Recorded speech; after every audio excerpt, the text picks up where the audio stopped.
सुर्खियां आपने देखी है। बढ़ते हैं खबरों की तफसील की तरफ। सबसे पहले बात करते हैं, अमेरिका के सदर डोनाल्ड ट्रंप ने गजा पट्टी के लिए जामे मंसूबा पेश किया है, जिसका मकसद फौरी जंगबंदी और एक नए सियासी व इंतजामी ढांचे के तहत अमन के लिए राह हमवार करना है।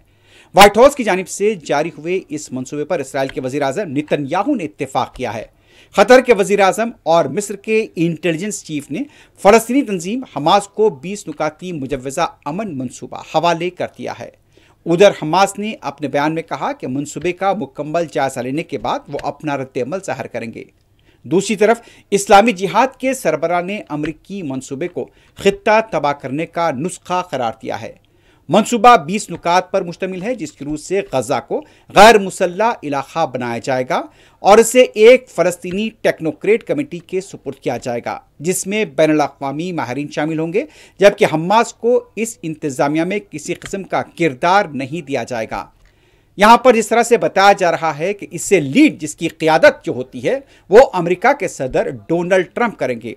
जो 20 नुकात यहाँ पर सामने आए हैं, उसमें गजा को इंतहा पसंदी और दहशतगर्दी से पाक करके ऐसा इलाका बनाया जाए जो अपने पड़ोसियों के लिए खतरा ना हो।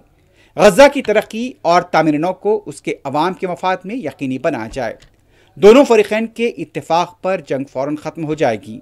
इसके साथ साथ इसराइल की तरफ से माहदे की तौसीक़ के 72 घंटों के अंदर तमाम कैदियों को रिहा कर दिया जाएगा, खा वो जिंदा हों या मुर्दा।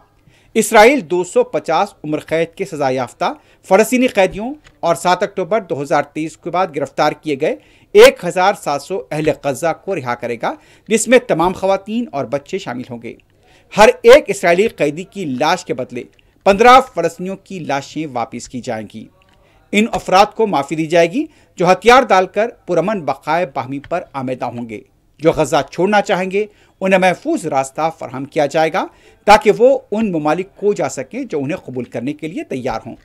गजा को फौरी तौर पर मुकम्मल इमदाद दी जाएगी, जिसमें बुनियादी ढांचे की बहाली, हॉस्पिटल्स, बेकरियों की मरम्मत और मलबा हटाने के आलात शामिल होंगे।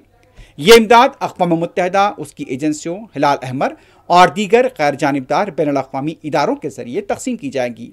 इमदाद की फरहमी में हमास और इसराइल में से किसी की मुदाखलत नहीं होगी।